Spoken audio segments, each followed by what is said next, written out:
Olá pessoas! Este vídeo foi gravado para poder descrever os detalhes do encerramento do CentOS Linux como conhecemos, o anúncio do End of Life. Aqui temos um resumo dos fatos e soluções possíveis. E por que eu estou gravando esse vídeo aqui bem no início do treinamento, antes mesmo de montarmos os laboratórios? Esse vídeo está aqui porque as distribuições utilizadas ao longo de todo o curso foram Debian e CentOS. E por que elas foram escolhidas? Primeiro, a distribuição Debian está entre as que possuem maior longevidade. Ela foi criada em 93, tem desenvolvimento ativo até o momento, é uma comunidade muito forte, sendo uma distribuição base para diversas derivações, como Ubuntu, por exemplo. Além disso, gerenciadores de pacotes como o apt e o i1 são tópicos dos exames de certificação. O apt, que é padrão para o Debian em distribuições derivadas, e o i1 para o Red Hat e suas derivações, como Fedora, CentOS e novas distribuições que vamos falar ao longo desse vídeo. O CentOS em si era uma distribuição derivada do Red Hat, com gestão e controle da Red Hat, que adquiriu o CentOS em 2014, porém sem a necessidade de subscrição e suporte pago como temos para o Red Hat. Outro detalhe importante é que em 2010 o CentOS se tornou a distribuição mais usada em servidores web no mundo. 30% dos servidores web no mundo inteiro eram CentOS, ultrapassando o Debian, que era a detentora da marca, e que reassumiu o primeiro lugar em 2012. Logo, nós estamos falando que todo o curso foi estruturado com base em distribuições amplamente utilizadas no mundo. Porém, a Red Hat chegou para poder estragar a brincadeira. Vamos entender aqui como ela afetou nós e grande parte do mundo. Desde a criação do CentOS em 2004, bem como após a aquisição pela Red Hat em 2014, o modelo do ecossistema Red Hat até dezembro de 2020 era esse aqui. Distribuição Fedora, que era uma distribuição voltada para a comunidade, ou seja, de livre desenvolvimento, voltada para inovação e testes de novos recursos que poderão ou não ser incorporados no Red Hat. Em seguida, temos o Red Hat Enterprise Linux, que era citado como a distribuição upstream do Fedora, ou seja, possíveis melhorias, recursos, itens implementados aqui e testados no Fedora eram aplicados no Red Hat se fossem relevantes do ponto de vista empresarial, porque ela é uma distribuição enterprise, robusta para ambientes de grande densidade e com subscrição para o suporte, ou seja, para instalar pacotes, atualizações e também ter um suporte empresarial é necessário pagar uma subscrição anual para a Red Hat. Outra distribuição que atua com moldes similares é o SUSE Enterprise. Inclusive, quando a gente faz aquisição de servidores de maior porte como Dell, HP, e vamos realizar a instalação de um sistema nestes servidores, por padrão, eles homologam o funcionamento somente em Red Hat Enterprise ou no SUSE Enterprise, tendo em vista que são distribuições voltadas para o ambiente empresarial, com maior robustez, da qual seus respectivos hardwares são homologados para essas distribuições.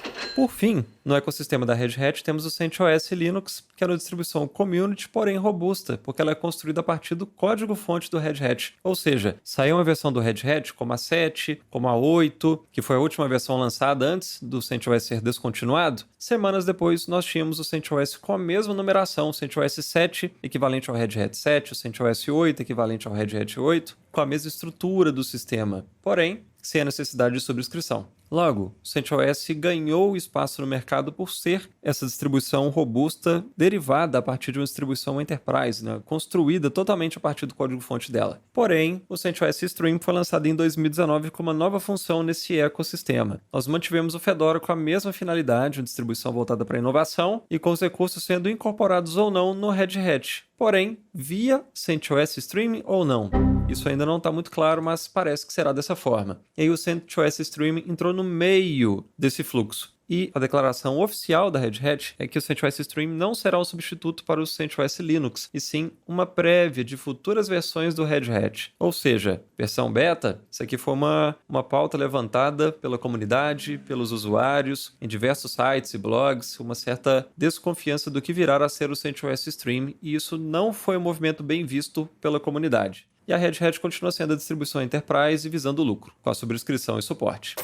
Logo, o CentOS como uma distribuição robusta, assim como temos o OpenSUSE, que é derivado totalmente, ele é construído a partir do SUSE Enterprise, nós não temos aí um equivalente mais para o Red Hat. E os impactos disso na vida real. Ambientes de produção com CentOS 8 foram afetados de forma significativa com apenas um ano após o lançamento da versão. Olha isso, nós tivemos o release date, a data de lançamento do CentOS 8, no dia 24 de setembro de 2019. Porém, nesse mesmo período tivemos o lançamento do CentOS Stream e um ano depois, em setembro de 2020, tivemos o anúncio do encerramento da descontinuidade do CentOS. Porém, também foi citado que as atualizações completas e também de manutenção seriam finalizados, né? O suporte seria encerrado em 31 de dezembro de 2021. Imagina quem tinha acabado de migrar apenas um ano após o lançamento do CentOS 8. E isso não foi aplicado para o CentOS na versão 7. Lembrando, né, que o ciclo de vida dos produtos da Red Hat possuem 10 anos de suporte. Logo, quem tinha CentOS 6 tinha o suporte ainda até o final de 2020. Data próxima, essa aqui é o anúncio da descontinuidade do CentOS. Quem permaneceu com o CentOS 7 mesmo com o lançamento do 8 ainda tem suporte até 2024, mas quem atualizou para o CentOS 8, olha isso,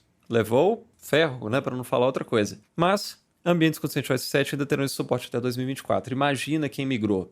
E aí, com o CentOS Linux descontinuado, o que muda em relação ao nosso curso, às atividades e aos laboratórios? Pessoal, em resumo, nada. Tendo em vista que os comandos que serão trabalhados permanecem os mesmos, inclusive para prova, para o exame de certificação. E as novas distribuições que nós vamos citar aqui, que possuem a pretensão de substituir o CentOS Linux, né, por serem construídas da mesma forma a partir do código-fonte do Red Hat, também permanecem da mesma forma. Logo, não mudará nada independente da distribuição que você venha a utilizar ao longo do curso. E a solução que temos é que, no momento, são 3 distribuições, sendo 2 delas projetadas para suprir de forma plena a ausência do CentOS, tendo em vista que elas são construídas 100% a partir do código-fonte do Red Hat, como era o CentOS. Ou seja, as novas distribuições Rock Linux e Alma Linux foram construídas da mesma forma que o CentOS era feito pela própria Red Hat, totalmente compatível. Mas vamos aos detalhes de cada uma delas. Temos ainda o CentOS Stream, que é uma prévia contínua do que está por vir no Red Hat, ou seja, versão beta. Temos também a Rock Linux, que é uma distribuição nova, open source, visando ambientes de grande porte e com um sistema desenvolvido 100% pensando na compatibilidade até de bug. Rock Linux no seu site cita que é 100% bug for bug, compatível com Red Hat. E a Alma Linux é uma distribuição de código aberto, governada pela comunidade e para sempre gratuita. Ela já deixa aí uma alfinetada, né, nas pretensões do Red Hat. Focada em estabilidade de longo prazo, ou seja, suporte também visando longos prazos, como era o CentOS e o Red Hat, e provendo uma plataforma robusta a nível de produção, ou seja, 2 novas distribuições surgiram voltadas para servidores, não para desktops, visando substituir o CentOS e 100% compatíveis com Red Hat Enterprise. Agora é aguardar para que a Red Hat também não compre esses projetos para poder fazer a mesma coisa, assim como a HP destruiu a Tricot. Saudades, momento saudosismo aqui.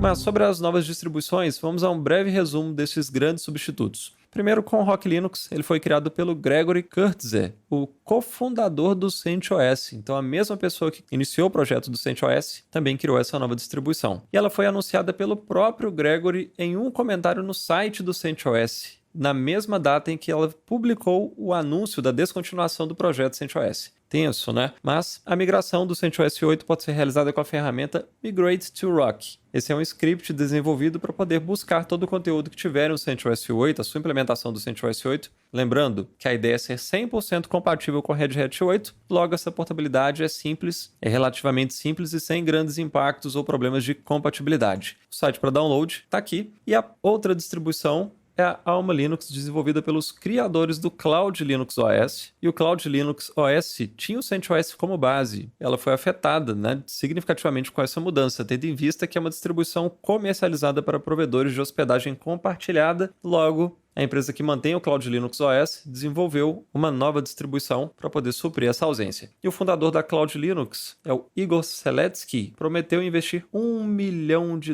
por ano para o desenvolvimento do Alma Linux. E a migração do CentOS 8 pode ser realizada com a ferramenta Alma Linux Deploy, da mesma forma que temos o Migrate to Rock aqui, ou seja, viabilizando a migração de quem infelizmente adotou o CentOS 8 e foi deixado na mão pela Red Hat. E aí o site para distribuição, almalinux.org, tem inclusive versão em português. E aqui, pessoal, como curiosidade, para fechar esse vídeo, gostaria de trazer o comentário do Greg Kurtzer no site do CentOS. Essa publicação aqui no blog do CentOS foi o anúncio da descontinuidade do projeto, e o próprio Gregory citou que ele está considerando criar um novo rebuild com base no Red Hat. Está pensando também em contratar novas pessoas para executar essa tarefa. Quem estiver interessado, ele deixou o link aqui para contato. E já assinou, ó, dando carteirada, fundador original do CentOS. É disso que eu gosto, é disso que eu tô falando. E o motivo do nome Rock Linux foi uma homenagem a um dos cofundadores que atuou com ele, que se chamava Rock, que ele não está mais conosco, faleceu, e como uma forma de homenageá-lo, ele deu este nome, Rock Linux. Inclusive ele cita aqui que o seu amigo, co-criador do CentOS, não pôde ver o sucesso que o CentOS se tornou, ou seja, faleceu pouco tempo após a criação do CentOS, que foi em 2004. Pessoal, em resumo é isso. Os links para poder descrever essa história para vocês estão aqui em detalhes. Deixei em ordem cronológica, na ordem de acontecimento dos eventos, desde o anúncio inicial do CentOS Stream até em relação à descontinuidade, repercussão em alguns sites e o link para download das duas. Desde já agradeço a atenção e reforçando, para o nosso curso não mudará nada. Podemos utilizar o Rock Linux, podemos utilizar o Alma Linux, podemos utilizar o CentOS Stream, inclusive, ou até mesmo o Red Hat, que recentemente, não sei se isso permanecerá por muito tempo, né? A própria Red Hat diz que não pretende cancelar isso, mas ela fornece agora o acesso, a possibilidade de usar o Red Hat para ambientes de pequeno porte, ou para estudo, ou para até 16 servidores, se for um ambiente de menor porte, sem a necessidade de subscrição paga. É necessário ainda fazer a subscrição anual e renovar essa subscrição. Porém, é um processo um pouco chato, né? Não é aquela questão pronta para uso, plug and play, que a gente já instala as distribuições e já consegue fazer a instalação de novos pacotes e praticar as atividades que a gente vai ter aqui ao longo do curso. Portanto, recomendo uma das outras três possibilidades, ou CentOS Stream, ou Rock Linux, ou o Alma Linux. Inclusive, a instalação dessas distribuições, para quem já instalou, formatou, fazendo a instalação do CentOS, vai ver que o processo é praticamente o mesmo, a mesma interface. Mas, em resumo, é isso, pessoal. Grande abraço e até o próximo vídeo.